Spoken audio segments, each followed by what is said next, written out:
I even saw birds coming out of certain holes, and you told me about windows, new fire alarm systems. Seeing these numbers now, what are your thoughts? Well, my thoughts are that we're just going to have to do the basic things of repairing, right? It's not a situation of replacing a roof or replacing our condition system, but fixing whatever we have in whatever way we can. It's not going to be the ideal situation, right? So that's the we are. Earlier today, you and I were talking, and you told me that this might be a thing that might come up again, wanting to do this bond again. But you told me that numbers might just continue to get higher due to inflation. Well, that's true. I mean, I think if you look at the cost of things going from one year to the next, prices go up. And so if we were to bring this back, let's say 2 years down the road, the numbers will actually probably be higher than they were this time around. And that's just the increase of cost as we go in time. And again, it'll be up to the community, to the board, whether, yes, we bring this back a year and a half, 2 years down the road. We'll be looking at that. See what it is the community wants, see what they want to do. And Brian, just before we send it back over to you, I want to ask him one more thing here. We've been talking about this, and you put it upon yourself this entire season to inform the public. But now that you're seeing how things are shifting out, what are your feelings and thoughts on folks not really being for the new arts facility, but not really for Proposition 8 either? Well, I'm certainly disappointed for our students, but I'm disappointed for our teachers, because we have to provide the education that we provide with the current conditions that we have. Are we able to go fix the corner of the roof? Yes, we can fix it, but it will have a fix for maybe a year, 2 years, and then we'll get downpour rain and water coming through. So that's the situation that we have, because we're not able to address the replacement of the roof. It's the same thing with our conditioning systems. We have people who work with air conditioning systems on a weekly basis. Here, when you think of August, September, October, very, very hot situations in the classrooms, that's going to be repeated until these systems get replaced. And so, to our parents, to our students, to our teachers, I'm sorry that the community didn't support this. It means we go back to the same conditions that we've had in years past. Thank you, Superintendent. And Brian, we'll be sending it back to you again. We continue to do this coverage. Numbers are still trickling in. And we'll bring you the latest here and on air.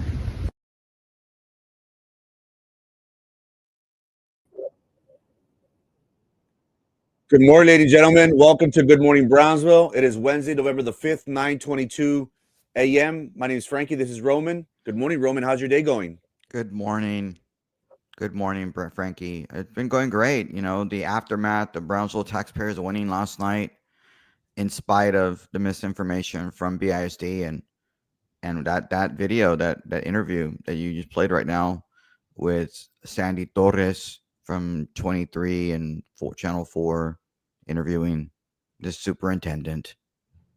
And even then, he's still talking about the roofs. We might be able to fix a roof for 1 or 2 years and then it'll leak again. Who the hell fixes the roof that starts leaking after a year or two? Do we have really competent people working at BISD that a roof only lasts 1 or 2 years before it starts busting up again? A lot of questions to be asked. Well, I guess we're going to be asking those this morning.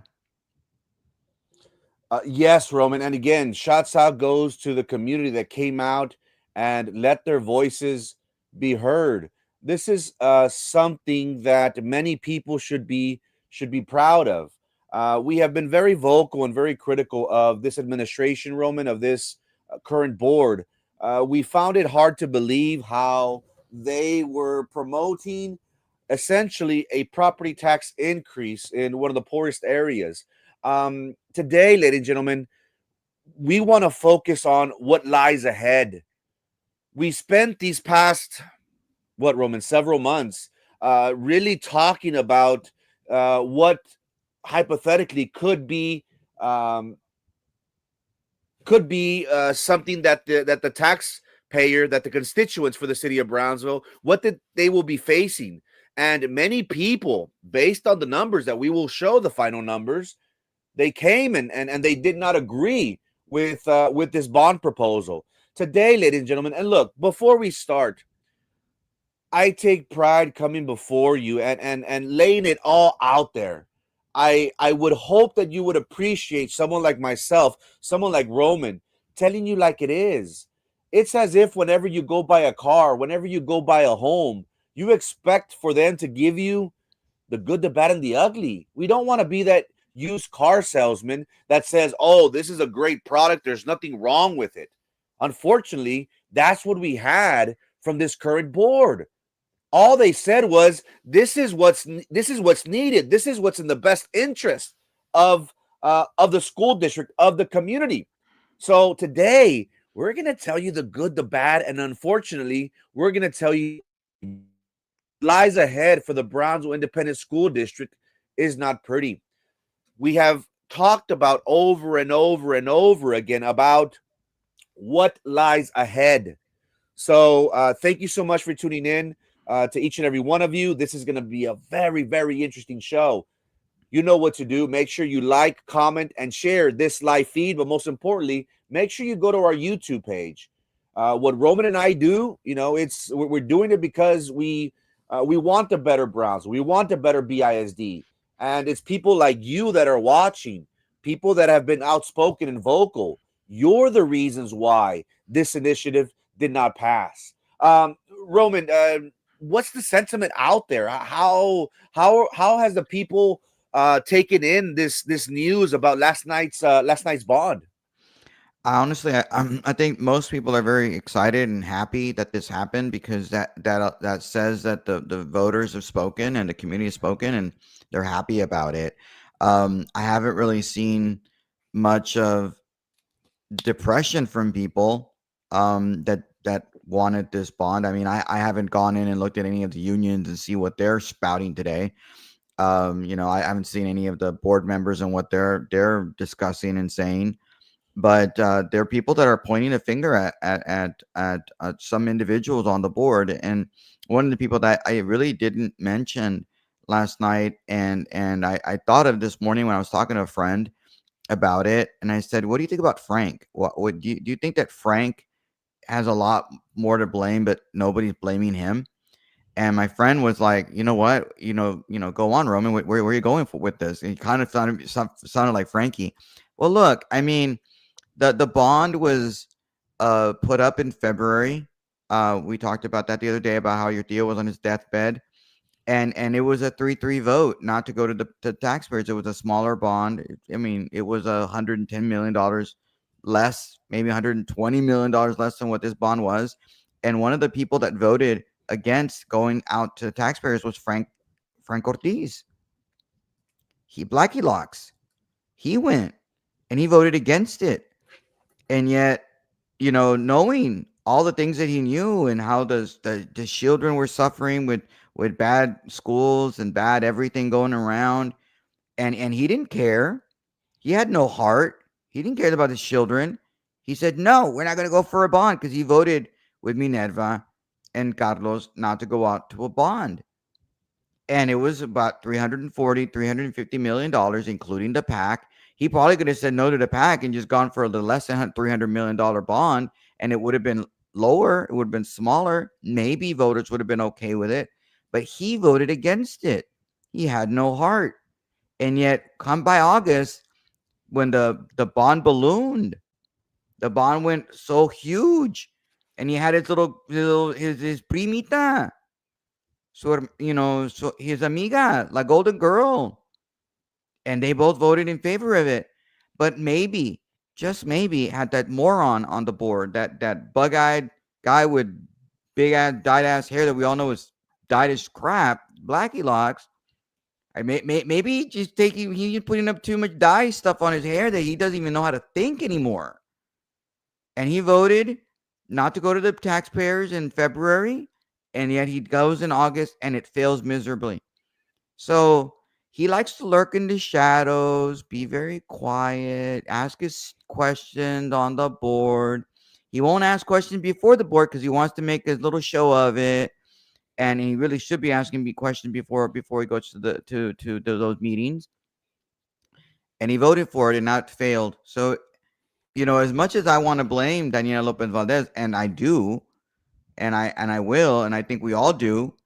There's that guy, that picture you have, that bug-eyed guy you have there on the screen, Frank. He had a lot to blame for this. A lot the children who are gonna have to suffer with the leaky roofs that the superintendent was talking about. Maybe they should give a call to Frank and say, why, Frank? Why'd you do this to us? Weren't you a principal at BISD? Weren't you such a great man? Little man, but a great man nonetheless. Somebody we could look up to. Well, not everybody, because he's short like I am. And some people have to look down at him. But come on, it's let's start really putting the blame on him. And he's facing the voters next year. Danielle Lopez Valdez, she may not run again. She may not run for re-election. If she decides to run for election another 3 years, so we can blame her a lot, and we do. But let's look at Frank, at his stupidity and his idiocy. We're run by a bunch of morons on the board, and he's one of them because he voted against the bond in February, but then voted in favor of a much larger bond that the voters said no to today. And I thank you, voters. I thank you, voters, for wising up to the stupidity of this board, Frank included, Frank especially. Let's blame Frank. Let's start blaming Frank. Let's start including him in the majority. Let's not just say, oh, it's the girls, because not just the girls, it's Frank. He's the vice president of the board now. Blame him. I expect the Maggies of the world, the Los Fresnos CISD board, resident that votes, start blaming Frank. Start talking about Frank. I expect everybody to start focusing on Frank because that guy is supposed to blame. He is. It's not Froman. It's not Frankie. We're not the ones that are blamed because the voters spoke. It's people like Frank because he spoke in February. He voted it down in February. He was against it before he was for it. Blame Frank. You make an interesting point, and this is something that you have repeatedly stated. Why was Frank at one point against this bond back in February, March, when the price tag was a lot lower? Many people allude to the fact that maybe now that he has his cousin on the board, maybe he felt compelled to join the new majority. Maybe they offered him. And again, look, the way it works, ladies and gentlemen, is it's a tit for tat. These people are negotiating constantly. Some individuals have certain agenda items that they want passed, and they know that the magic number is 4. So they possibly negotiate and say, look, I want this, I want that. What do you want? Well, let's work together. Let's compromise. Let's find a common ground. Many people have been very critical of someone such as Frank Ortiz because he flip-flopped. You would think that an individual would want to be fiscally responsible. This word, and I hate, Roman, I hate when politicians use those, those tacky words. Oh, I'm fiscally responsible. Mm.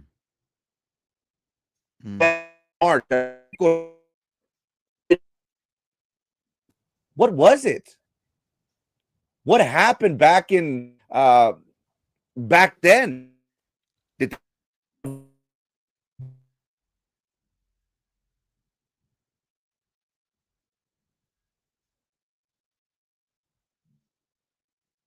I think you froze, Frankie. I'll answer your question. I don't know what happened back then. I don't know. Well, that's not really answering your question. I don't know what happened. What convinced him? Why was he so gun ho with Minerva and Carlos to go against this bond, and then all of a sudden he wasn't? Did he believe? Oh, believe because he was going to be vice president that he wanted to side with the girls and get that position that he saw that clout that he believes he deserves. Remember, he was never at the Glass Palace. He was always a principal on the field. I guess he wasn't good enough.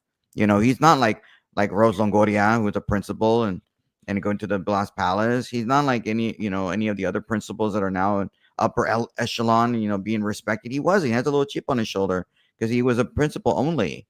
And don't think for a second that some of these principals don't have that attitude. Don't think that every principal doesn't wish they were at the Glass Palace making all that, big bucks, getting all those attention and hanging out with the rubbing elbows and not having to put up with parents like myself and parents and students and all the mocosos and getting sick all the time.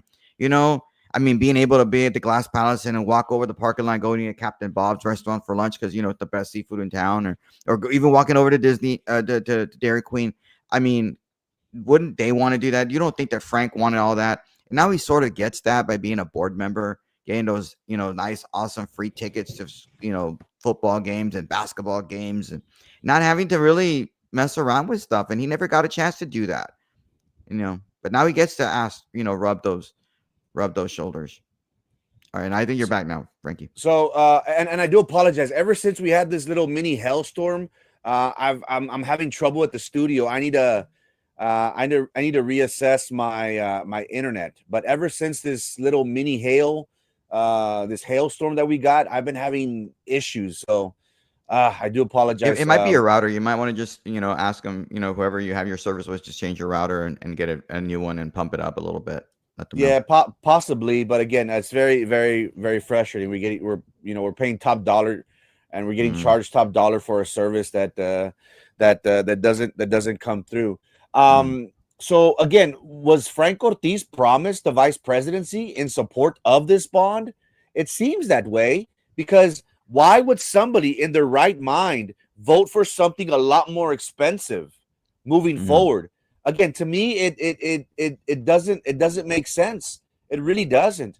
And again, ladies and gentlemen, for those of you that tuned in yesterday, late last night when we did the election results live on the tube, this upcoming race for BISD is going to be very, very important moving forward. Why? Because the dynamics of the school board is at stake. 4 positions will be up for the voters to decide. Now, the interesting thing that lies ahead, Roman said, Daniela Lopez, no, she has 3 more years. Roman, what we need to work on, well, I won't include you. I'll speak for myself. I'll never speak for someone else. What I'm going to focus on is making sure that we have like-minded individuals that are going to run for BISD, and their main priority, priority would be to take Daniela Lopez Valdez off that school board presidency position. What bothers me, yesterday I had an exchange with one of the local teachers unions, and they said, "Oh well, how can you be against the bond? That's how can you be something for that will ultimately benefit the community? Rich much?" We're like, no, we're not rich. Rich. That's the point. like we're struggling. Here we have someone like Reyes saying, hey, all of us, we're living paycheck to paycheck. We're barely making it in life. Imagine if in 5 years, inflation, market value, life is getting more expensive as we speak. We live on financial constraints. So for someone such as somebody that grew up in the private school system, for her like Daniela Lopez Valdez, the board president, for someone to be Roman, she was everywhere, Roman. She was in all these videos saying that this platform, that other platforms were providing misinformation. They don't read the room. So while Roman is correct that Daniela Valdez is not on the ballot, we do have to elect individuals that are going to get her off the presidency. One thing that I do want to stress is, why don't the teachers' unions call her out on her crap? Why is it? It seems as if the teachers' unions, they always side with the majority. They could do no wrong. Again, ladies and gentlemen, we have to hold our elected leaders accountable. When they do good, we should say, that's what you're supposed to do. And when they do wrong, we have to call them out to their face. What I want to stress, and I'm going to make a post in just a few minutes, as soon as I get off the tube, teachers unions, TVEA, AOBE, BEST. Don't you find it funny that the board president does not send her child or children to BISD? What is the message that she is sending? Is the message that she does not believe in BISD? She does not think that your teachers are worthy enough to provide the education needed for their children, for her children's upbringing? Again, it's hypocritical. So this election that is coming up in next November is going to be very, very important. We have 4 positions available, 4 individuals that are going to be running for re-election. We have an opportunity to really drive the message home. Again, yesterday, great job in the community. But what did the superintendent what did we hear? We started off the show with the superintendent, Roman, saying, we're going to bring it up in a year or two. Again, it's not dawning on them. Again, it's like that addict that's not recognizing that they themselves have a problem. That's what bothers me. Look, whenever I made a mistake, whenever I sent a D pic, I was like, you know what? Hey, I messed up. Crucify me if you want. I'm not going to say, oh no, I did nothing wrong. Y'all are wrong. Y'all can't take a D pic. Y'all are. No. When we mess up, we mess up. We're human. We have to reassess our lives. We have to reassess the situation. And we have to say, you know what? I need to do things better. I need to do a 180. And that's something, Roman, that still is bogging, make me scratching my head and saying, what? The voters overwhelmingly voted against this bond, and you're still going to vote, or you're still considering bringing this back? Really, Roman? So it's mind-boggling, Roman, for us to see numbers, convincing numbers, if I may add, convincing numbers that the voters don't want this. So again, a lot's at stake, Roman. A lot's at stake, and look, I know Roman doesn't want to hear this, but we need people like him on the board. We need people like him because look, he does a great job, and I don't want to blow smoke, and I don't want to hype him up or whatever, but he does a great job coming on here and speaking facts. That's what y'all should appreciate as a community. You should appreciate someone that's real with you. We need people like Roman Perez on the school board to, you know what? Make sure that your tax dollars are being spent the right way. So again, Roman might not like this, but I ask you to please consider someone like Roman Perez if he ever decides to put his hat in the ring, because it is people like him that will always have the community's best interest. Look, I've known Roman for a few years now. The little that I know is that he's a straight shooter. I would never think of someone being corrupt. I would never think of somebody being deceitful. I would never think of him as being someone that would lie to you. Never. Again, is he perfect? No, by no means. He's got a lot of crap, but who's perfect? So again, we need to focus on these upcoming elections because a lot is at stake, Roman. Thank you. I really don't know what to say. I'm kind of speechless by that, but yeah, I don't know. I may decide to do it. I may need to do it, may have to, but right now I'm not thinking about that. I really just want you all to know that, I appreciate it. I know there were people like, I had a few friends come to me, man, people really want you to run for BIC. You should do it. I'm like, don't think so right now. Maybe I have right now, my mind, now that the BISD thing is behind us, this week's been a little bit about talking about that, and obviously continue speaking about BISD. But now focused a little bit more on the primaries that's coming up and making those decisions next month, spending time to making sure we get good candidates to run, at least on the Republican side, to give voters a choice in November next year. As far as some of the things that are being said right now, Frankie, I think we've asked the unions. I know I've said it on the show. You said on the show.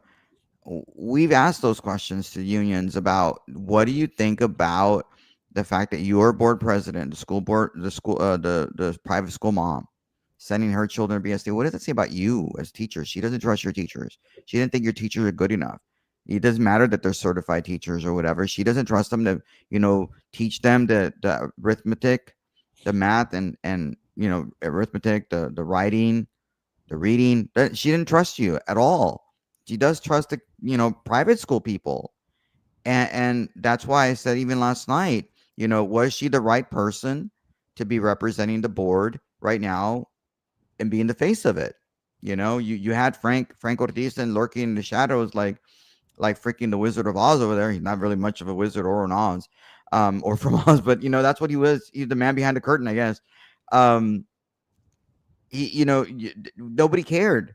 I've asked one of the union people, hey, you want to complain about me and say, oh, Trump, Trump, Trump, Trump, Trump, Trump, Trump, Roman, Trump, Trump, Trump, Roman, Trump, Trump, Trump. And it's like, dude, you understand that your board president, the one that you cheerlead, she doesn't even like your teachers. She doesn't even trust your teachers. It's your, what does it say about you?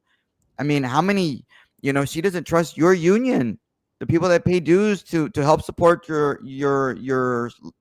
I mean, I'm maybe lifestyle, your ability to go to the board and talk for them on their behalf and fight for them, which is what unions are supposed to do. You don't see the irony that girl doesn't even, that woman, sorry, that young woman doesn't even send her kids to you all. And I guess, look, the unions, the three major unions, they go to these board meetings. They make their little speeches and public comment. They do, some of them do a very good job. Not every time is not their best, but they go up there and they speak on a particular issue. They say, some of them read their speeches, and you have multiple members of like I guess in Best, you have multiple members, parrot the same talking points or maybe a different issue, and they do their job and they speak on the board, and they speak at the board meeting. Sorry, they do a good job. But part of what their goal is to make sure that those people that they support on the board, that they listen to them. So if there's an issue with the superintendent, there's a grievance potentially, that, hey, we have an issue, fix this thing for us because this is the problem. And they're there sometimes to cheerlead the majority. That's what their job, I guess, is to do. And I guess to each his own. You should be allowed to do that if you want to. You should be able to do those things, but they don't seem to see the irony, the absolute irony, that the person that they adore the most on that board, which is Daniela Lopez Valdez, doesn't even care to send her children there. But then, so even if we ask that question, even if you write that question, Frankie, they're not going to care. They didn't answer that question for months. You think they're going to answer it now? Again, they might not like what we have to say, but at least look, what I like about our platform, ladies and gentlemen, is that people watch. As many people or people out there who say that nobody watches us, that nobody listens to us, they are people that watch. There are people that listen. So I will focus on making sure that all that stuff is posted out there so the people could start asking these questions and saying, whoa, is this guy lying? Because that's what I want people to do. Hold me accountable for everything that we post. Verify it. I do my research. I make sure that I cross-reference my sources, that I make sure that the information that we receive is accurate, and I expect the community to do the same. Because, again, I don't want to convince nobody. That's not my job. My job is just to throw it all out there. And what you decide to do with that information, that's totally up to you. So we will continue to hold our elected leaders accountable and ask these tough questions, because it's apparent, Roman, that none of these teachers unions, they don't want to fiddle with that. Why? Because they want to be in their good graces. They could do no harm. So it's just, it's just mind-boggling whenever, and again, how much do the teachers pay them? $20, $30, $40? Heck, pay me a 6-pack and some smokes. I could probably get you a better result to my people. Again, I'm not asking for much. All I ask for is a simple subscription to my YouTube channel titled Frankie Olivo TV, which is free. I'm not asking for much. I think we can do, I think Roman and I, if you pay us $10, $20 a month, we can probably do a dang better job than the service and the quality of service that these teachers unions are giving you.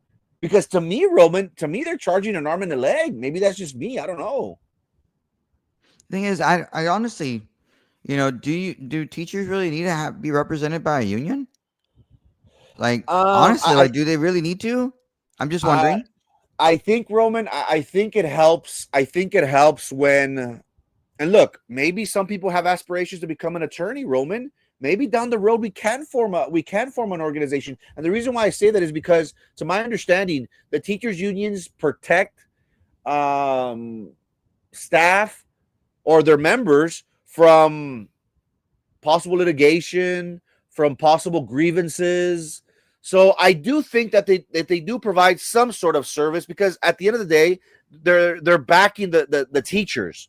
So I do think, like, I remember AOBE. I think they focused on making sure that their teachers were adequately paid, that they were protected, so to speak. So I think that there is some sort of backing.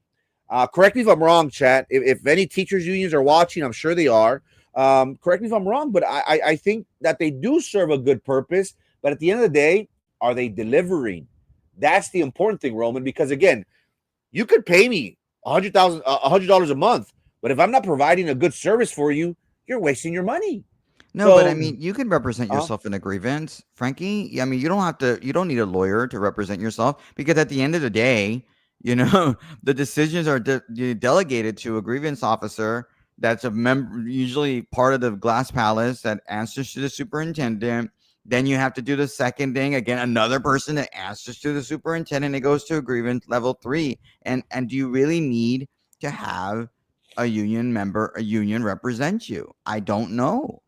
I don't. I mean, a lot of parents, they represent themselves when they file grievances. They don't get an attorney. Maybe they should, but it is what it is. I'm not so sure that you need to be paying a union that money, but you can do whatever you want to with your money. Just don't put a gun in my head and force me to pay you a huge tax increase. I'm not doing it. I don't want to do that. But teachers can do whatever they want to.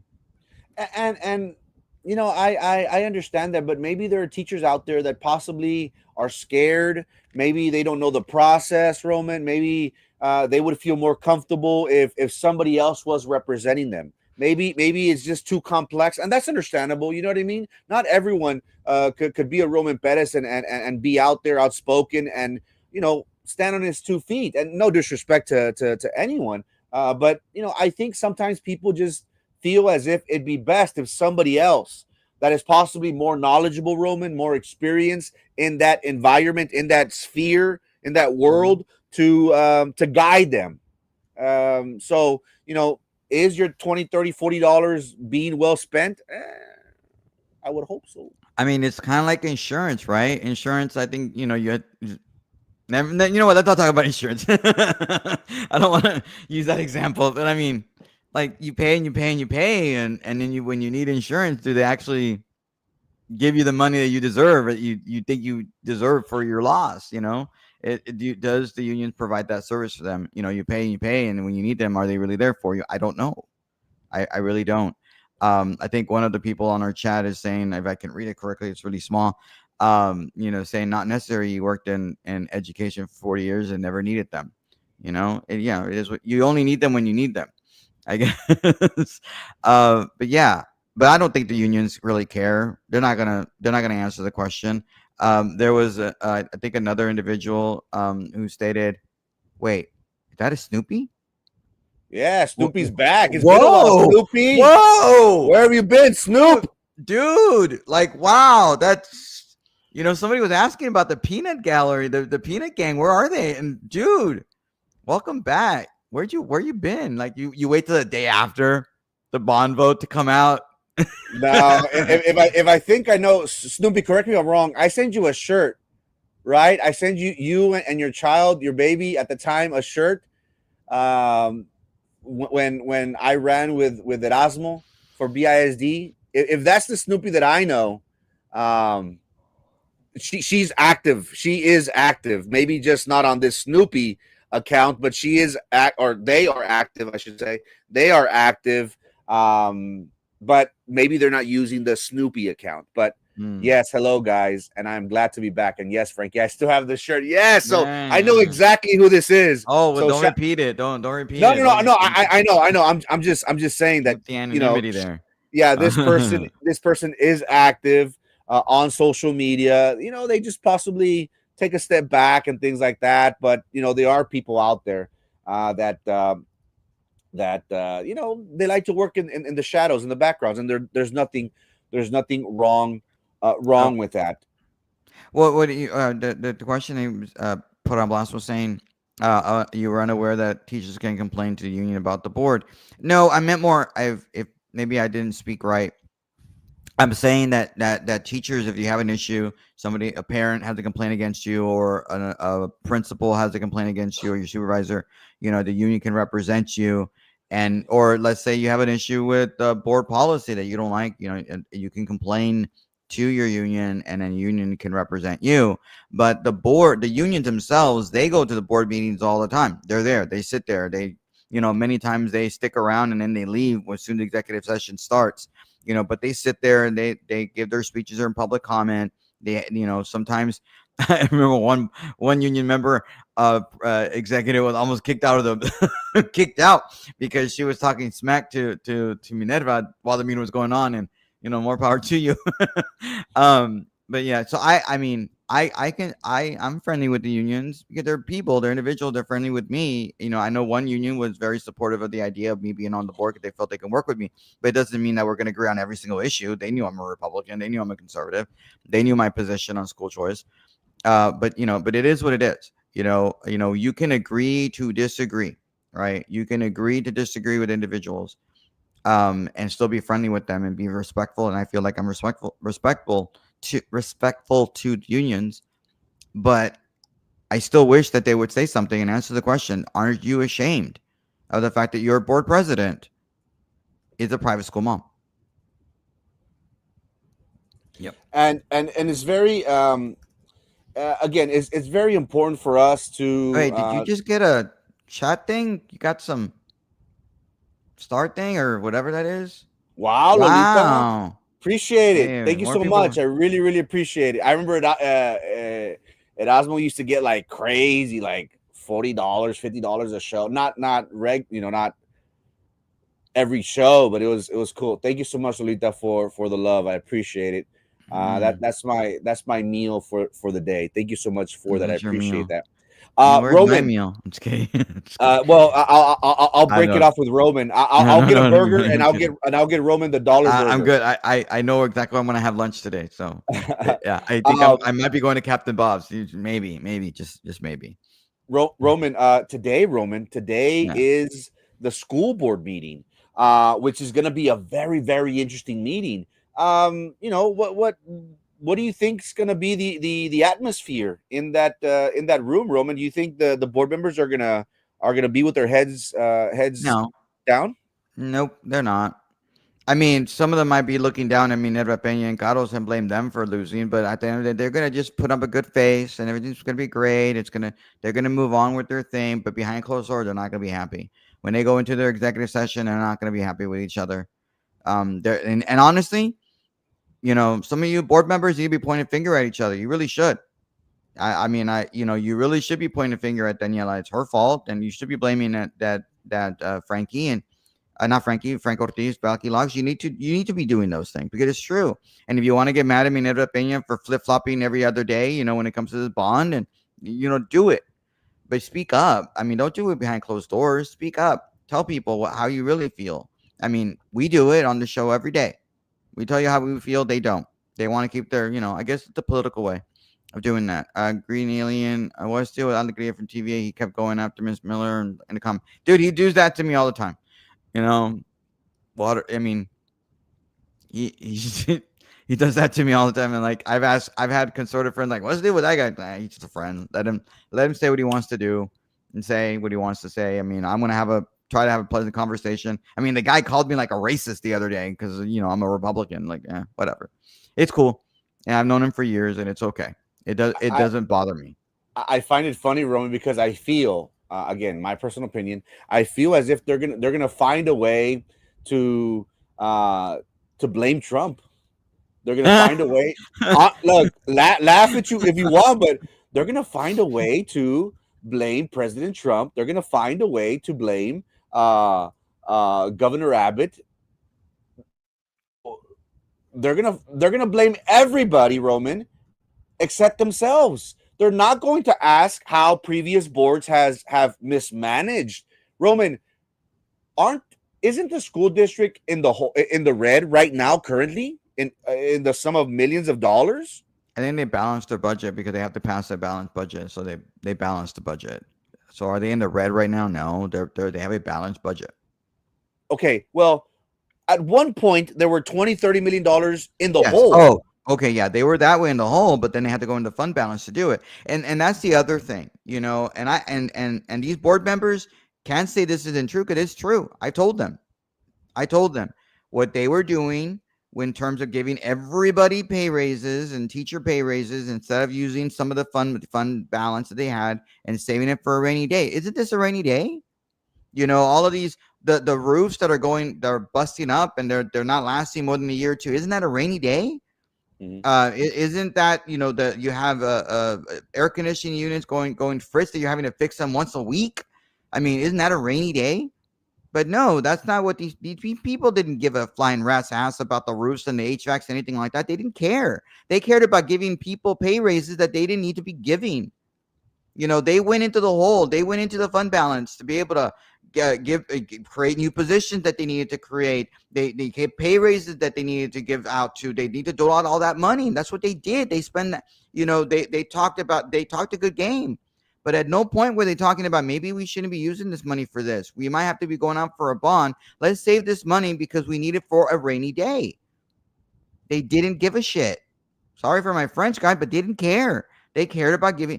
Look, I told them, this is how you do the money. This is where the money should be coming from. You're getting money from the state already to give them a pay raise, and you wanted to give them a pay raise 2% above the midpoint. That's what y'all wanted to do. When you didn't have to do those things. They were already getting money from the state. Don't give them an added pay raise. Don't put the blame on Governor Abbott and the Republican in the state House and state Senate. They gave you money.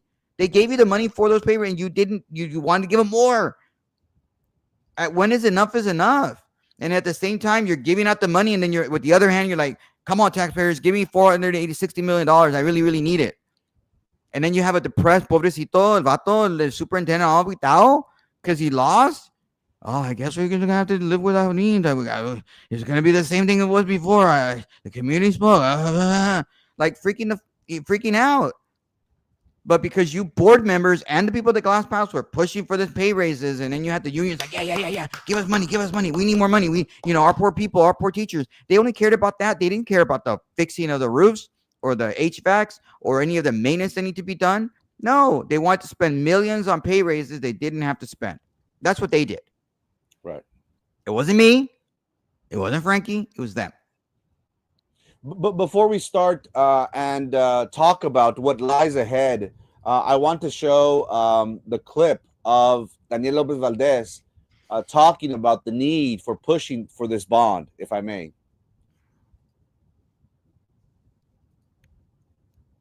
That's 39 schools that are going to get new roofs, new HVACs, parking lots, and ultimately that's better for the entire community. That's 39 schools that are going to get new roofs, new HVACs, parking lots, and ultimately that's better for the entire community. When the kids thrive, there's so many studies, TASB, TEA, that go and show that when a kid is in a facility that is actually a good facility, a high-performing facility, they're more likely to do well in test scores. Bothers me. It froze. Playing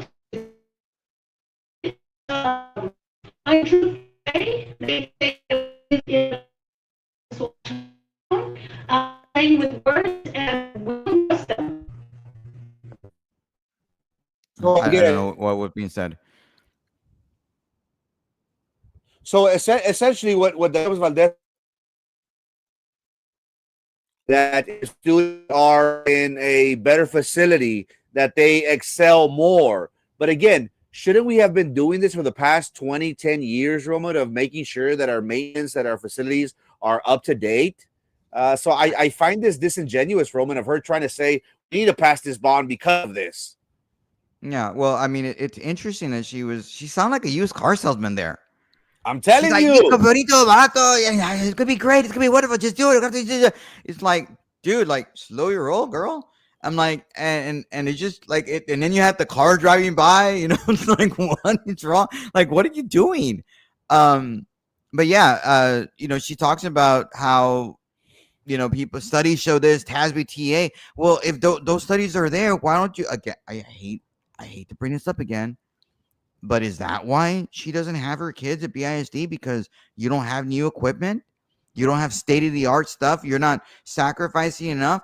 Well, aren't you a school board member? Aren't you the school board president? Why aren't you providing that to the public schools? Why are you busy giving people pay raises instead of giving them the tools necessary for those students to succeed? So that maybe, just maybe, you might put your kids there. There's the hypocrisy again. And that's why I said last night, and I'll say it again. She was the dumbest person. I'm not saying that Daniela's dumb. She's a bright girl. She knows her stuff. I think I know more than her, but hey, that's okay. With age comes wisdom. That's me. But, she was not the smartest person. She was not the best person, to borrow the phrase of best, the union, one of the teaching unions. She was not the best person to represent the board in the school district on this bond. She was not. And you can even tell then. And if I'm Jessica Gonzalez or I'm Denise Garza, I'm kind of like, ugh. Like, she shouldn't be the board president, but we can't vote her out. We don't have the votes to remove her from the board presidency. They should have done it. Maybe they should have gone to Frank and the Golden Girls and say, hey, one of us needs to be the board president. It can't be her. Like, because she's not gonna represent us well. They should have thought these, but they didn't. Because they don't want to fight with Daniela because she's a petulant child on the board. I mean, we all saw how she reacts to people and fights with people with Carlos. We all heard the stories from the executive session rumors that happened between her and Carlos, having a temper tantrum, and not because she wanted to get her way, because she's like to borrow what Erasmo, the late great Erasmo would say, spoiled little rich girl. So it's hard for if I'm Jessica Gonzalez and Denise Garza to want to push her out. I mean, she likes the attention. She likes having to have those meetings with the board attorney and having an hour meeting or so to delay the meeting. Because I think there was a meeting that took place. It was like a workshop or a committee meeting, and then they had a regular board meeting, and then the meeting was supposed to start at a certain time, but it didn't start because she had to go up with the board attorney and be in the office doing God knows what, conversing about what for like an hour and delaying the other meeting because she wanted the attention. I mean, that's what the board president gets. She gets the special attention. She likes it. She likes the limelight. And maybe she doesn't deserve the limelight. She shouldn't have the limelight, but you board members have allowed her to be the board president. You said this like yesterday, and I've said this before. The only reason she is the board president and they don't have the votes to remove her is because Erasmo Castro, when he wanted to be board president, didn't care who the vice president was. You handle it. You all decide amongst yourselves. I'll vote for whoever you want me to do. And they did that. They voted for her. And I'll be honest with you. I told Erasmo, don't let that woman be the board vice president. Don't let her do it. Let somebody else do it. Let somebody else handle it. Let Jessica do it. Let Denise do it. Just don't let that woman do it. Don't. And you know what ended up happening? He passed away. She was vice president, becomes president, and now she gets the. She's been wanting to be board president forever. When Jessica Gonzalez became board president several years ago, she wanted the board presidency. So did Carlos Elizondo. He wanted the board president, and Jessica Gonzalez was right in the middle. There were three on one side, three on the other, and she was right in the middle. I don't want to be board. I want to be board president. And the first side to let it happen, it was Carlos Elizondo. It wasn't the same day or something that Daniela Lopez Valdez finally realized because she wanted to be board president. You know what? Maybe we'll support you. By that point, it was too freaking late. It was too late. Daniela didn't read the room. She's not that great of a politician. She doesn't read the room. And it didn't matter, like in my instance, my personal experience with her, it didn't matter how many times I said to her, I can work with you. I can work with anybody. I just don't agree with you on school choice because I want to be upfront with people. I'm not going to go and tell her all of a sudden, oh no, school choice is horrible just to get her vote, just to get her to support me. I'm not doing that. I'm not the used car salesman. I'm going to tell you the truth of what I believe. But it doesn't mean we can't work together. It doesn't mean we can't agree on certain things. And she didn't want to. She just couldn't hear it because she doesn't like Republicans because she's a liberal Democrat. She's probably right now distraught about the BISD board, but she's probably celebrating that socialist that got elected mayor in New York City, probably, cheerleading it on. She's going to move on. Danielle Lopez Valdez is going to move on. She's going to move on to support Erin Gomez for state rep, her best buddy, one of her best buddies. She's going to do that. She's going to realize that she's still going to be able to go to Austin.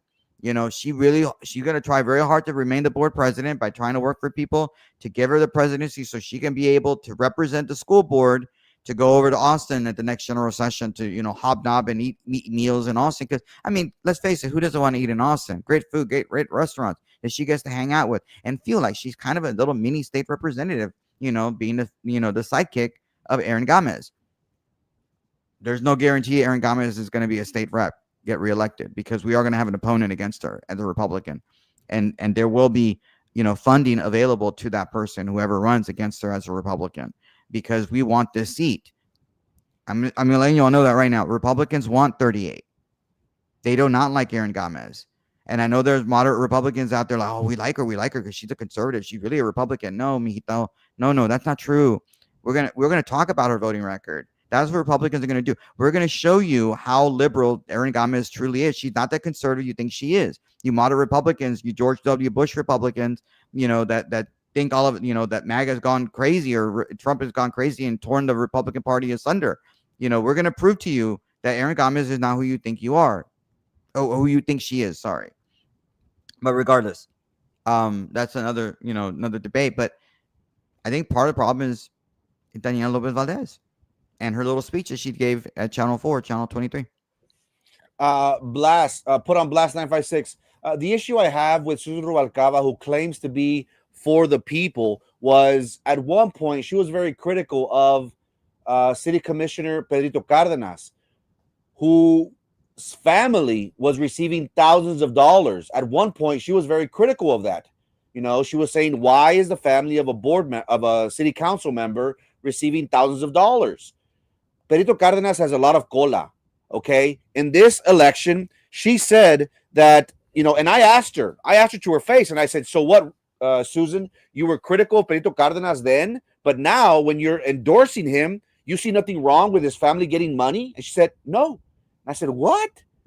You're being a hypocrite. How can you call someone out last year and this year, nothing's wrong with him? Again, ladies and gentlemen, we go after the políticos parejo, jalamos parejo. We don't care who you are. And, that's why I say I have no friends in this game. So that's the issue I have with someone such as Susan. Call a spade a spade. We can't pick and choose who's corrupt or not because we're supporting them. So that's my issue. And again, having this podcast, ladies and gentlemen, comes with great responsibility. All I have before you is my credibility and my balls. If for whatever reason you start doubting my credibility, you're not going to take me serious. If I say that X person is corrupt and then I'm endorsing X candidate, are you really going to take me serious? No, that's my issue that I have with Susan. So I like to call a spade a spade. I don't hide. I don't delete my posts like she did. She blocked me because I was getting information that she posted about Pedrito Cárdenas. But now when that information that she herself posted on her platform wasn't beneficial to her and her endorsement of him, I don't like that. So, again, I don't have friends. I like to call it the way it is. People like that. Many don't. I'm okay with that. But at least you know that I'm always going to tell you the way it is. Ladies and gentlemen, today we wanted to focus on what lies ahead. And look, we feel for the community. We feel for the staff at BISD. I don't want this to be misconstrued, because yesterday when I was having that friendly discussion with one of the teachers unions, they said, "Oh, you're divisive. You're negative." And I said, "No, ma'am. I try to be real. I always try to be real. I understand people may not like this. And look, what lies ahead before BISD is not good. The board and the super was making sure that this bond passed. Why? Because this was their saving grace. They thought that by throwing millions and millions of dollars at something, at a school district that is failing, that is going to cause parents to suddenly send their kids back to BISD. That's not reality. What is interesting to learn from this moving forward is that people are going to lose their jobs. Schools are going to close. We reported back in September that 11 schools, 11 schools were going to close. We talked to you about those schools in question. My sources said, Frankie, it's not a matter of if, but when. This is a done deal. We were criticized by TVEA, by other teachers' unions, by saying you're spreading false information. It wasn't until Dr. Chavez in his little town hall addressing community members regarding fraud, he himself said that he can confirm that at least seven schools were going to be closed. Now, what we're looking at, ladies and gentlemen, is not good. But I hope that you appreciate what I'm about to say, because now that the community members have spoken overwhelmingly and rejected this $1 billion bond, now the people need to ask the tough question, being, where's the money? As Erasmo Castro would say, Sylvia, where's the money? Because what exactly happened to the $50 million that was meant for the PAC? They try to say that it was for the pandemic, but how much did they receive for the ESSER funds? I would dare say that it was millions and millions of dollars. So what lies ahead, ladies and gentlemen? The reality that we were lied to. We need a financial audit. We need somebody from the outside, an external audit, to come in and give us the breakdown. Because $50 million that you saw being spent in 2020, and plans that started on the TRE back in 2015 to 2018. Several pieces of land were purchased around Brownsville, but mainly thinking about the one that we've been talking about on Morrison Road, with PowerPoints making up the pack, how they would look inside and out. Now, as far as maintenance of the schools, the superintendent should start thinking about maybe those in charge of maintenance aren't doing their job. Just waiting around for things to get really bad until things need to get completely replaced instead of patching things up right away is not the solution. Is not the solution. Look, if we lowball the numbers and say that, let's say seven schools are going to be closed, and let's be conservative. In every school, there's possibly anywhere from 70 to 100 teachers. Let's say conservatively 50. If we were to be conservative with 7 schools closing and 50 teachers at each school, the school district is looking at releasing around 350 teachers, staff members. Why? Because where do you put them? Where do you put all these people? We need to downsize. That's reality. First of all, we need to conduct a financial audit. We need to know, have transparency. We need to focus on debt management. We need the right size of operation, and that means downsizing. We need to evaluate the facilities that have been closed. Yesterday, we focused on, as of right now, 7 to 8 schools are closed right now. With the 7, possibly 11, looking at 15 schools. Hypothetically, Roman made a good point about Cummings. $1 million Brownsville. And that the taxpayers will ultimately entity to another.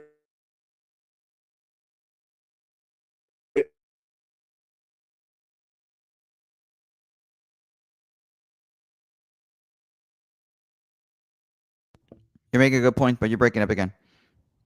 So again, go. if we do times 16 million, You I froze could again. have. There's $240 million that the school district has. Can you hear me? Yeah, I can hear you now. So we need to think outside the box before we actually go out and ask the taxpayer for $1 billion bond. Let's liquidate. Let's downsize. Let's focus on making sure that we have plan A, B, and C. Because at the end of the day, we need to evaluate underused facilities. We need to repurpose or lease or sell or get or liquidate unused buildings. Also, this will only bring about rebuilding community trust. We need to engage parents directly. We need to improve communication. We need to highlight success stories. We need to fix our image. That's what we need to do. Unfortunately, we have a school district, ladies and gentlemen, that doesn't want to tell you what's at stake. But here at Good Morning Brownsville, we pride ourselves in giving you all the information. And while they may not want to face reality, that's what's going to happen. Schools will close. Hundreds of teachers and staff will lose their job.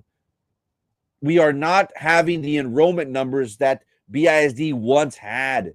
And as we all know, we need students in those chairs in order for us to receive funds.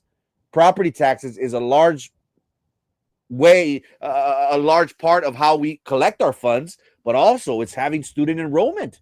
So that is what lies ahead. And look, it pains me. It really does. It really pains me whenever we talk about school closures.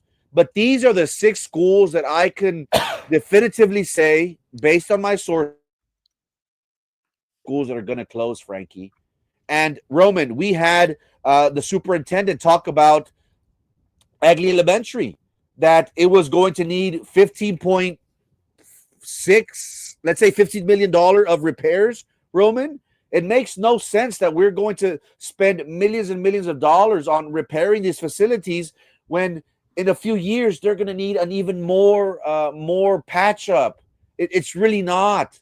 So what's best moving forward is for us to downsize, is for us to look ourselves in the mirror and be real with the community.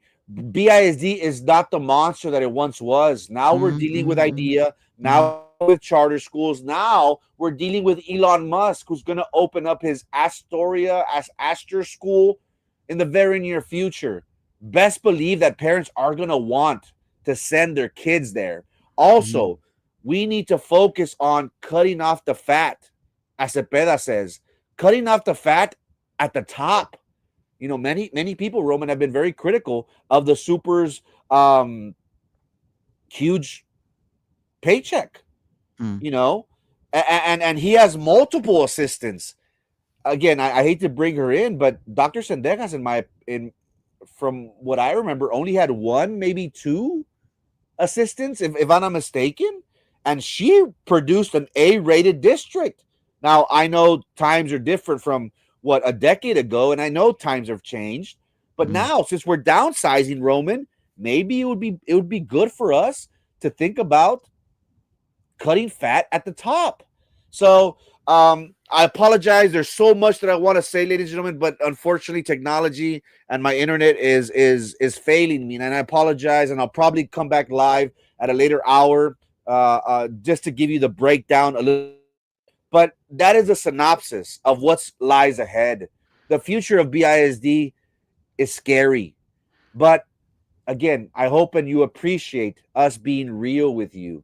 Schools will close. Teachers are going to lose their job. Staff members are going to lose their job. And that is something that the superintendent and the school board did not want you to know. Well, yeah, I think you're right, Frankie. Here, look, when you have, let's say you're in a car accident, right? You do insurance work. You're in a car accident. Your car is worth, $25,000 or whatever, and you get in the car accident. The airbags come out. The insurance will just say it's a total loss because if the repairs cost more than 65% of what the car is worth, they just consider a total loss, and they just give you the money. And they close it down. You got to go buy a new car. That's where we're at the school district. If you're having to spend, like you're saying, $50 million to fix Egley Elementary, that's more than the freaking school is worth. If you're gonna say, "Oh, but the memories," and it's just old school, the memories. Yeah, but it's time to go.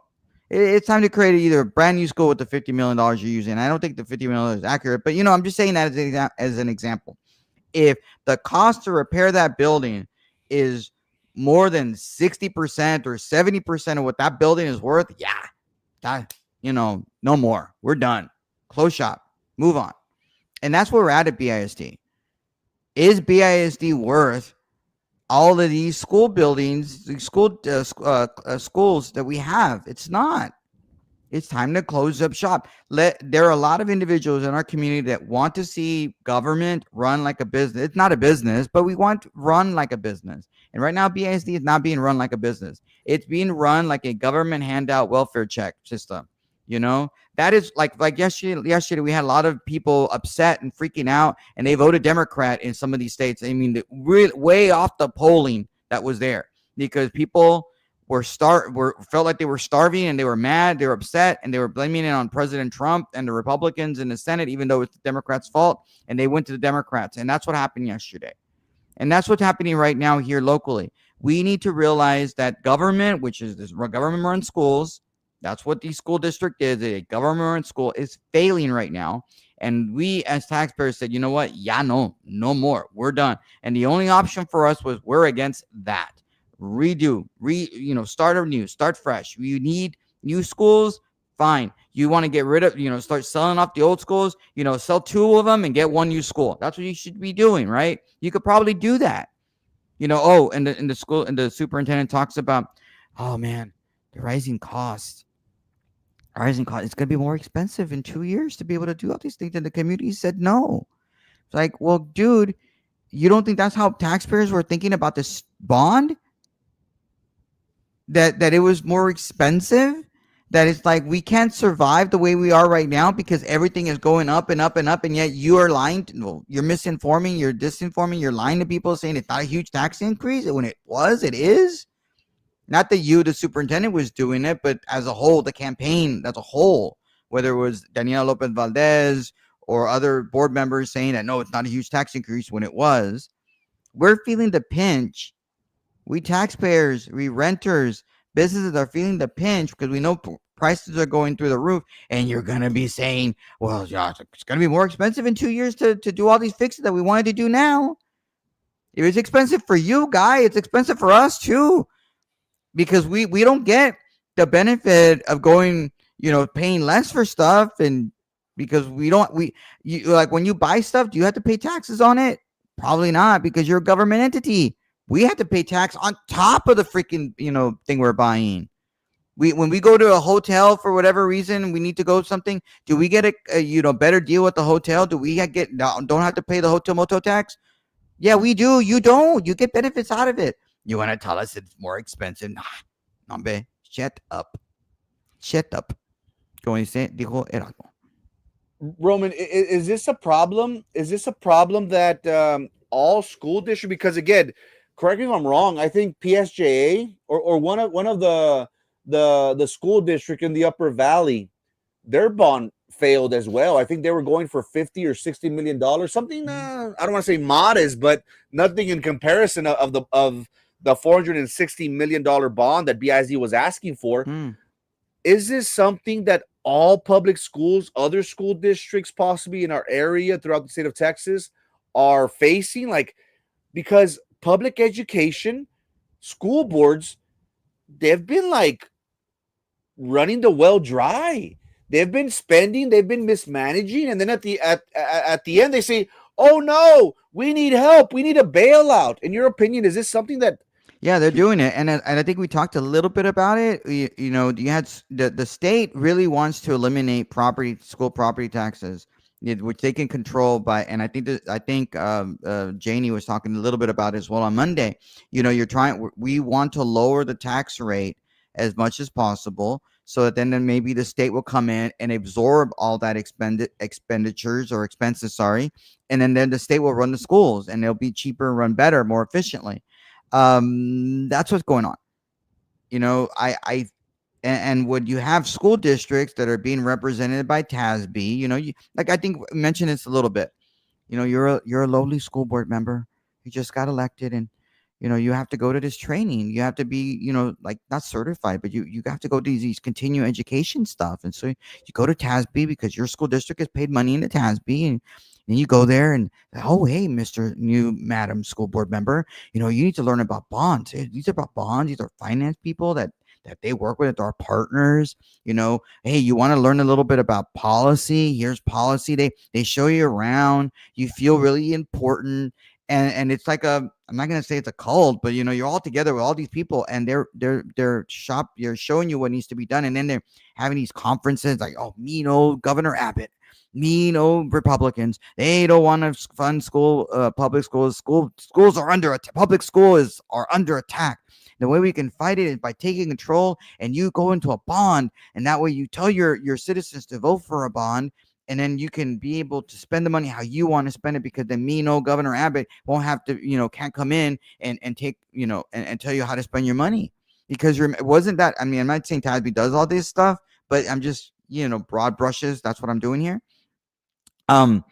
You had the superintendent kind of sort of talking about how it was unfair when the budget process was happening, how the state was telling them how they could spend their money. They were being very explicit. Wouldn't it be better if they just gave us all that money and then we spend it however we wanted to spend it? No, the school district doesn't want the state didn't want you to do that.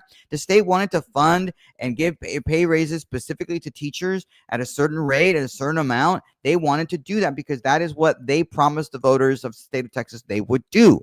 And so they are demanding, and the superintendent, man, we just give us the money and we know better. Don't we know what to do with the money better than they do?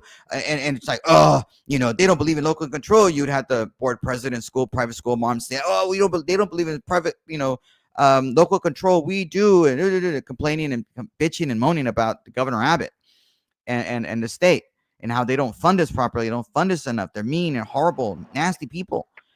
They're not. You're probably going to not mean or nasty people. But anyway, that's what they were doing. And so now they have this bond, unlike many other school districts throughout the state of Texas. They're doing these bonds in order to manage the money how they want to. And I'm not saying that underhanded deals are happening.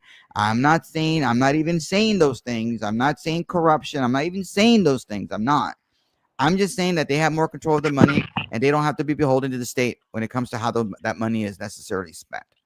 And now, let's say this bond would have passed, it would make it that much harder for the state to be able to compress the tax rate enough to be able to buy off that debt in order to be able to control the schools. That's the thing, I think. Oh, now you're no video now. You okay, Frankie?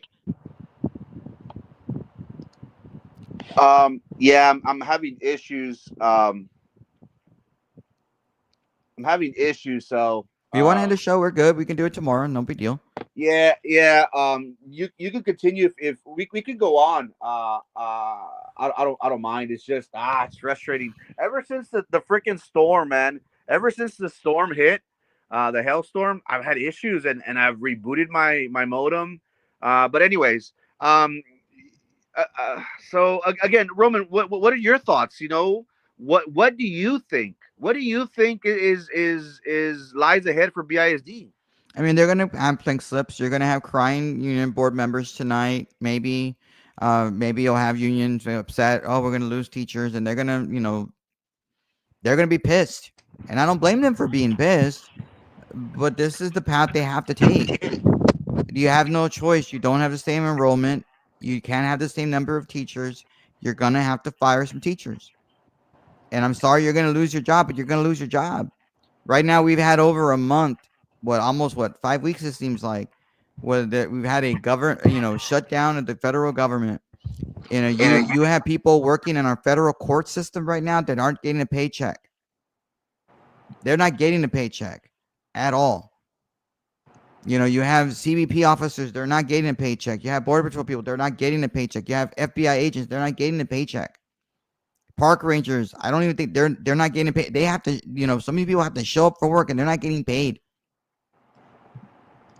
And so people, you work in the government, it's not an easy job to work in the government. It isn't. But they're going to lose teachers. They're going to have to get fired. And you're going to have to close schools, and they're going to have to start selling them off and make money to be able to fund the school district. And maybe save that money, earn the interest that you want. I mean, they were talking about we're going to go off for these bonds, a little bit of time, and we're going to have it in the bank. We're going to earn interest off those bonds. It's going to be great. It's going to be wonderful. Well, sell these schools that you have, live out the interest. That's what you're going to have to do. And I'm sorry that it's going to happen.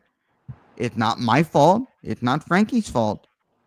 It's your board members' fault. It's your board. It's your Glass Palace fault.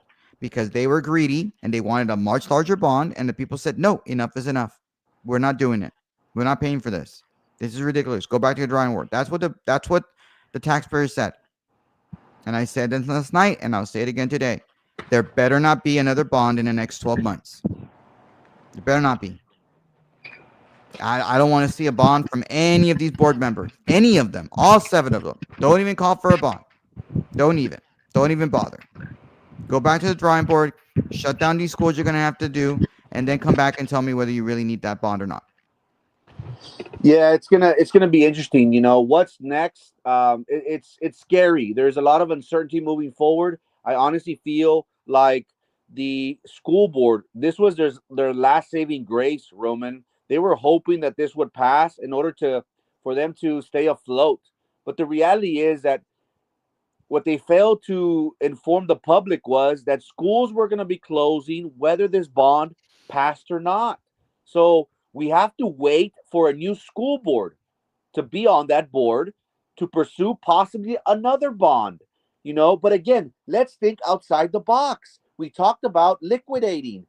A lot of community members are asking for an audit. Let's find out where we stand. See where we're losing money, see what we can address, see what we can fix. And also, right now, currently, there's 7 to 8 schools that have been closed in the past. We're gonna have an additional number of schools closing.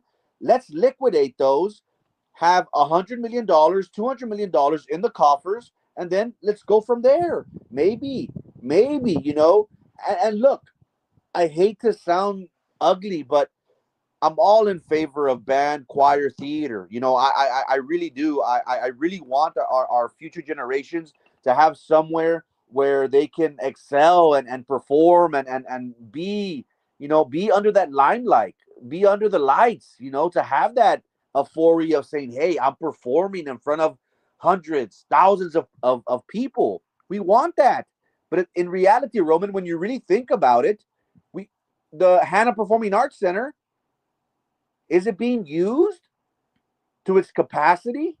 It seats 400 seats in that auditorium, and I'm sure some of the charter schools wouldn't mind buying some of the old schools. Now, that's possibly counterintuitive, Roman, because are we going to give our largest competitor a school for them to take away kids even more? That's a hard pill to swallow. So a lot's at stake, ladies and gentlemen. A lot is at stake, but you, the voter, should be confident that if you rejected this bond once, best believe, just as the super said, in 1 to 2 possible years, this bond is going to come back like the arena. And we need to send a strong message, if it ever comes back, to say no. But before that, we have a great responsibility in electing like-minded individuals, because I spoke about this yesterday, Roman, and I want to piggyback off of that. The most important question that we need to ask to anyone that considers putting their name in the ring for being a BISD board member and serving the community in that capacity, I want them to answer this important question. What's your stance on the bond? Will you vote yes or no to have this bond go once again to the voters? We need somebody that is going to say no. I want plan A, plan B, plan C, plan D before we even get to that point. So, again, congratulations to the community, but the work is just getting started. The hard work is just getting started. But it all starts with electing individuals that will say no to the bond moving forward.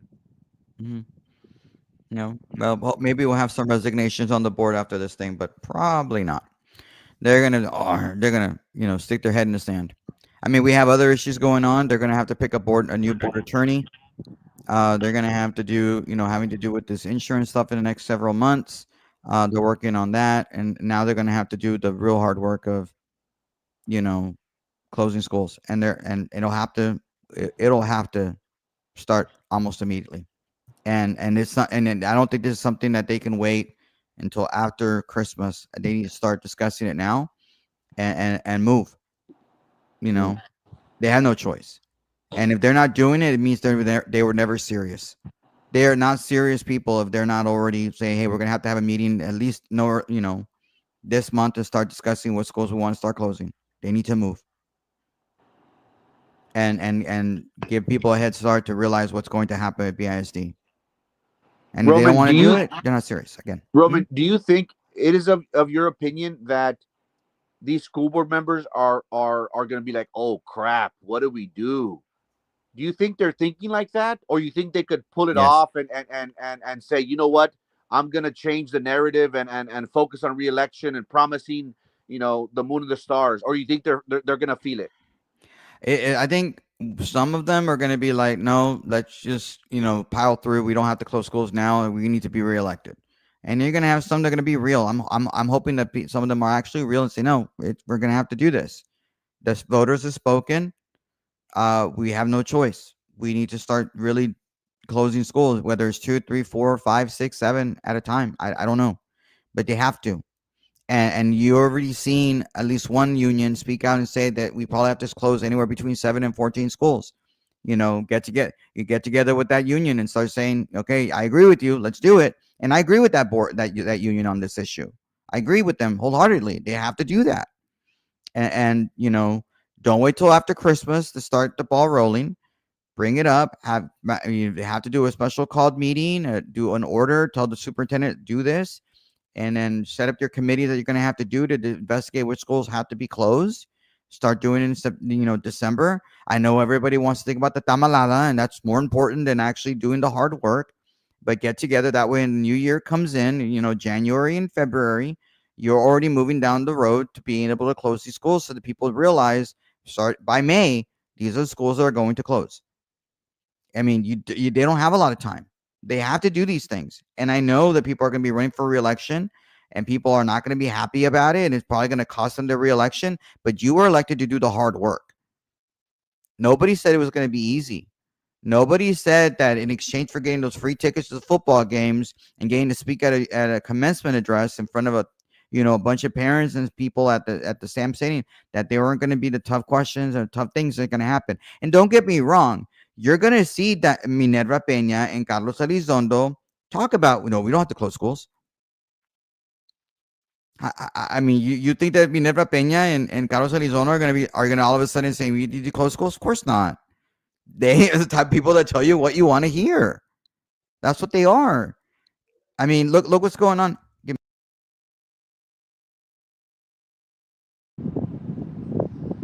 Look what's going on with what? Sorry. You're muted. Talk for a moment if you can. So a big question that I want to try and pressure the board is, because it's apparent for those individuals that tuned in to yesterday's show when we provided the live coverage. Many individuals said, "Hey, we want a financial audit.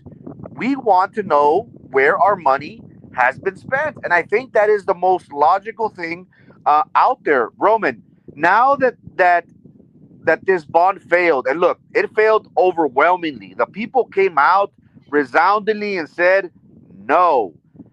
Do you think, because for whatever reason, the majority, they don't want an audit, do you think now that they see that the community came out and decisively denied this bond, said no, do you think they're thinking, oh crap, if I don't vote yes in favor of an audit, I'm going to get voted out? Do you think that's their mindset? Do you think they would be more inclined to vote for an audit, Roman? Yeah, I mean, they've already voted for an audit. It's already in the works. It already happened. Your deal was on the board when they were working on it. It just hasn't come out for whatever reason. I don't know why it's taking so long, but hopefully now, now they will do it. Hopefully they will. Going back to what I was saying about, these school closures and making the tough decisions, it's not easy, and it's not going to be easy. You have no choice. They need to do it, and they need to do it quick and easy. And, rip off that Band-Aid and do it. Are people going to cry? Yes. Are you going to have those people come in and you're going to have Carlos Elizondo and Minerva Peña say, no, no, no, no, we're not doing it. We have to, there's money grows on trees, Minerva Peña, that's what she is. She believes that stuff. And we don't have to close schools. We can give teacher pay raises. We can do everything and anything because there's money there. We have $100 million in the fund balance. We can use it all. That's Minerva Peña. That's what people vote for her, because she tells you what you want to hear and doesn't tell you the truth. She lives in a fantasy world. She doesn't live in reality. I mean, I need you all to understand that. Those of you that are watching right now and those that are rewatching you, Minerva Peña is not your friend because she lives in a fantasy world where she thinks that they can do everything and anything. Yeah, I'm telling you the truth. They have to close schools because they do not have the enrollment. BISD is not this great, wonderful school district. It's not. It's suffering. It really is. And it's not that I'm attacking BISD. I'm not. I'm just being real with you. It's in a bad situation. It is. And so she's going to say, no, we don't have to close schools. You're going to have Carlos Elizondo, because he's the one that's saying, wouldn't you like to play 000 to the teachers? Remember, he said that at the board meeting when they were talking about the insurance. Wouldn't you like to pay 0 copay, 0 deductible, 0 co-insurance, 000? I mean, what world is he living in that you can actually, have an insurance that does that? Right. And be able to sustain itself. You think insurance companies are in it to lose money? No, they're not. They're in it to make money. No offense, Frankie, but I've heard it from people that say this. Insurance isn't cool. Insurance is not about you. You pay. But then when you're time that you make a claim, hey, hold on a second. I don't think I owe you that much. Yeah, come on. So anyway, this guy's going to be out there saying, we can't close schools. We don't need to go to schools. That's what he's going to do.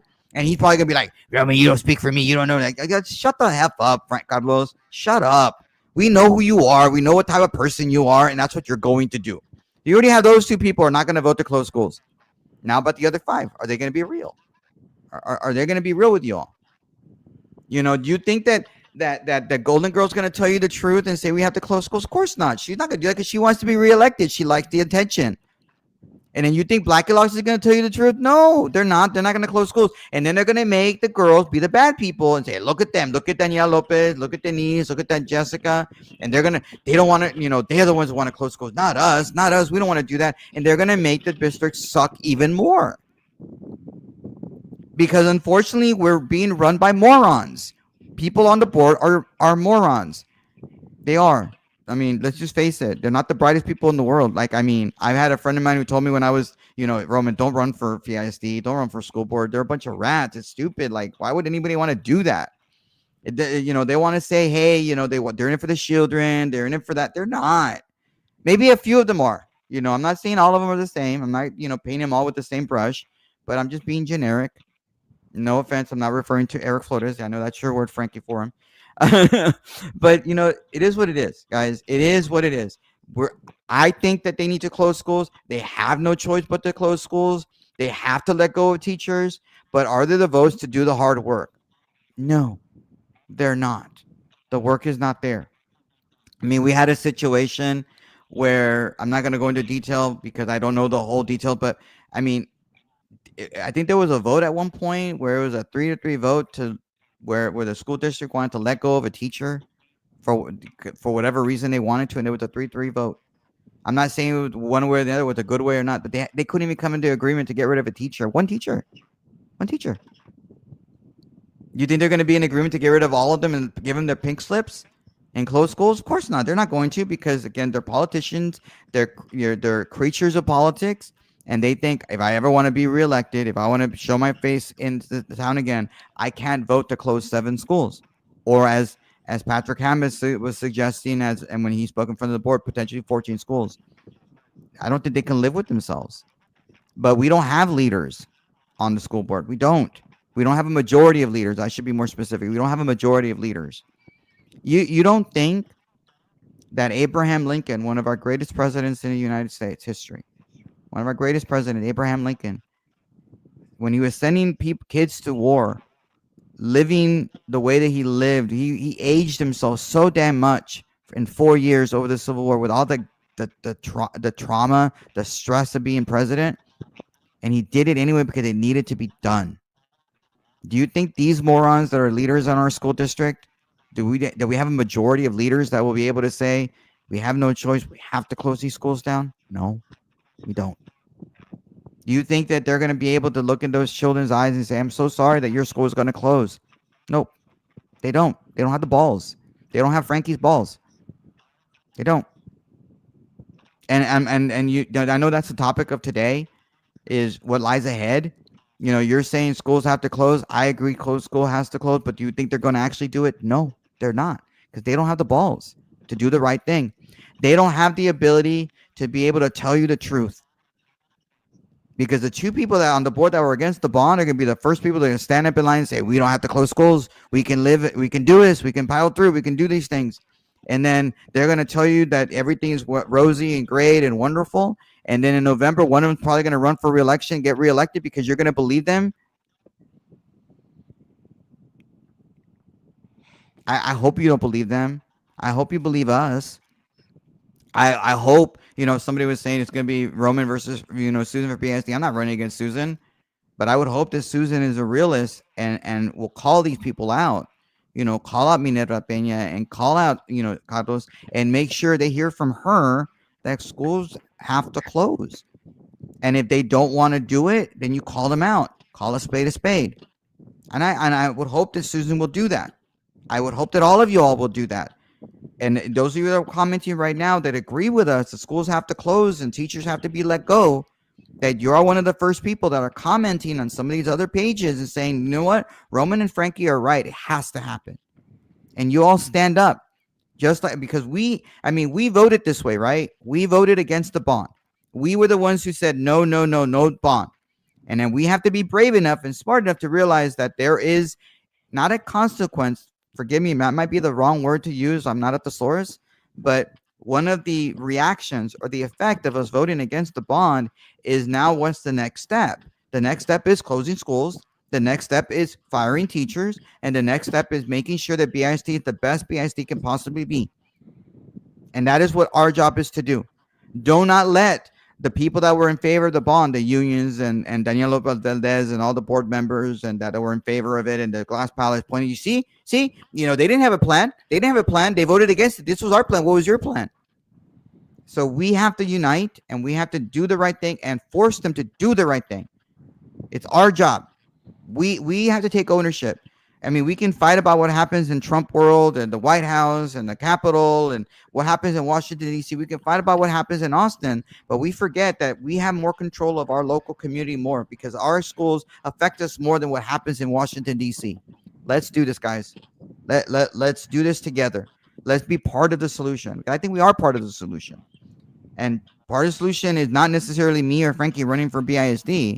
Part of the solution is speaking out and continue to speak out of we have to close schools. What are those schools that need to be closed? Support that decision to close those schools and call out Minerva Peña and Carlos Elizondo and pre-butt them, not rebut them, pre-butt them.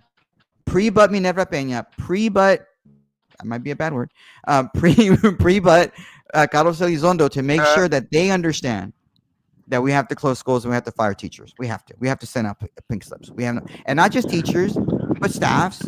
We have to do these things. I find it hard to believe that. Go for it. Pat Ponablas says that's another thing about Peña is that she went back to the board after being accused. Oh, I don't know.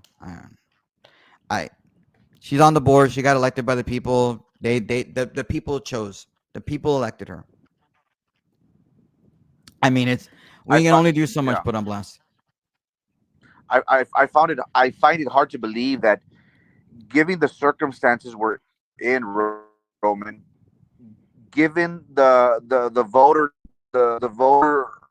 overwhelming behind this bond, for them to still have the audacity not not to not to be real and say, oh no, we don't need to close schools. I find it mind-boggling. I really do.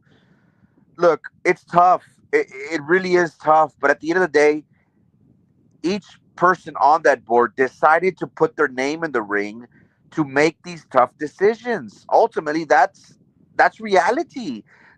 In a perfect world, nobody wants to close schools. Nobody wants to teachers, staff in the eyes and says, I'm sorry, you might lose your job. Nobody wants that. We all have a heart. We all want, we all want to sing Kumbaya. But again, this is the failure of previous board members, such as Minerva Peña, such as Carlos Elizondo, that didn't do what was necessary for us to be in the pickle that we find ourselves in today. That is a reality, ladies and gentlemen. What lies ahead for BISD does not look good. The saving grace that they thought they had, the ace in the hole that they thought they had, was this bond. Now this bond not coming into fruition. Now they need to roll it. They need to tell people in the eyes, straight in the face, and be honest. I hope and pray that we do have solutions out there that are going to provide better quality of service, better quality environment for our staff and our teachers. But the reality does not look good for the school district. Ladies and gentlemen, thanks for tuning in. Roman, any last words? No, just enjoy today. Thanks Watch. for Well, tuning I'm sure I'll in. watch. Oh, sorry. Good morning. Welcome on Monday, Friday, 9 a.m.